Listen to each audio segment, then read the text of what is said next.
Hello and welcome to Backyard Food Guide. What I'd like to do today is to show you how to make a very simple natural bug repellent. So as many of you know, DEET is the common active ingredient in bug sprays that we buy in the store.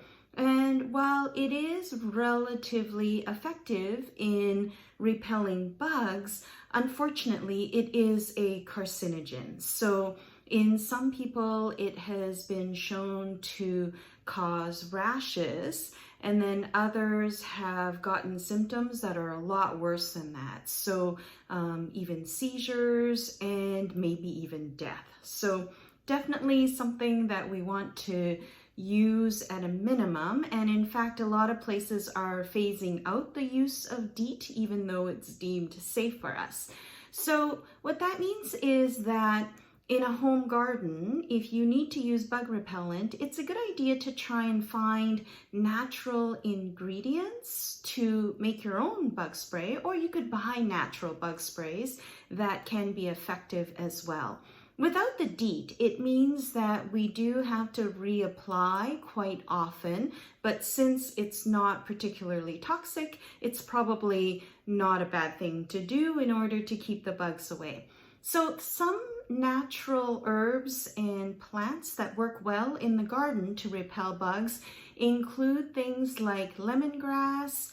Catnip can be effective, and then this beautiful lavender plant. We love having lavender in the garden, and they serve a dual purpose of keeping pesky bugs away as well.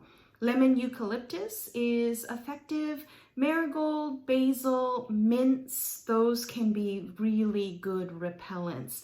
Some of the other commonly known herbs that are effective, but maybe better if used in conjunction with one of the more effective ones.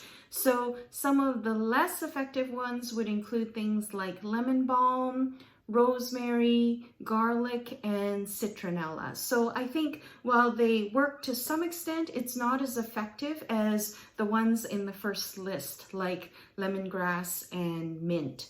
So what I'd like to do today is to show two recipes for making your own natural bug repellent, and I recommend testing them out and see which one works better for the bugs in your area and for your garden. So the first one involves using essential oils. So this one initially is a little more expensive because you have to invest in the oils, but then the oils last a really long time because we're only using about 10-15 drops of each oil. The second one could be using herbs that you already have in your garden, or pretty herbs that you might want to grow so that you could make this recipe. So I'll give full details of both of the recipes. The first recipe is super simple. It involves 4 different essential oils and a spray bottle.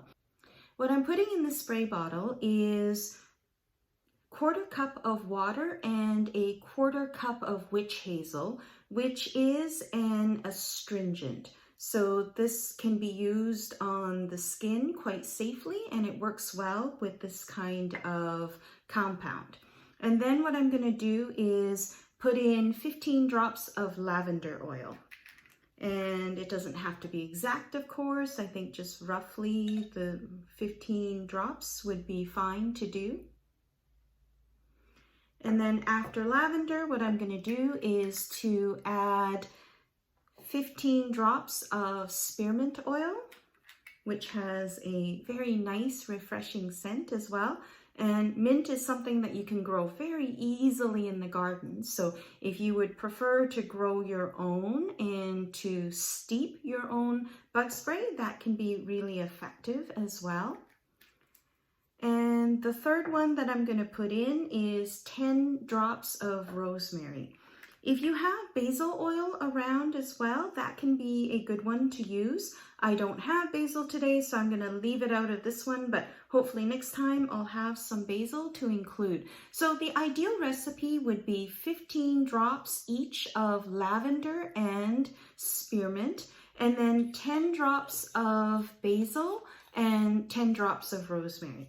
So what I have are the 3 essential oils mixed in, and you can either spray this lightly on clothing or on skin. It actually smells quite nice, so I don't mind putting it on skin.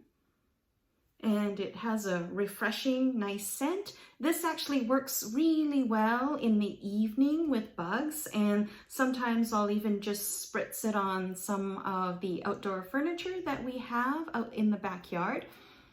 And again, it would be a good idea to reapply often for this one.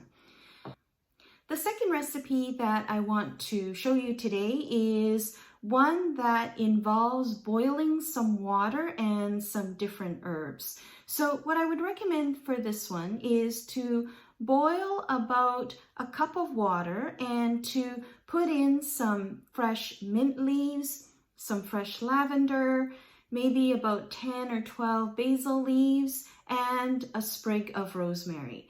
Let it boil for about 10-15 minutes so that it is steeping and taking a lot of the flavor of the herbs. And then what you can do after boiling is to strain, add about a cup of witch hazel, and you can put it in a spray bottle and put it in the fridge. This is probably a milder bug repellent, and it should still work quite well because almost all of those are aromas that bugs are not fond of at all. So in terms of normal usage of these homemade repellents, I haven't fully tested them on a heavy-duty alpine hike, for example. One year we were hiking in Waterton National Park and we were swarmed by black flies. So under those circumstances, I may want to have just a little bottle of DEET in my backpack. However, for everyday use, it's a good idea to have something like this. And I think even on some of our milder coastal hikes, when there usually aren't a lot of bugs, this is probably what I'll bring with me. So hopefully you found this to be helpful, and please give us a like and subscribe. Thank you.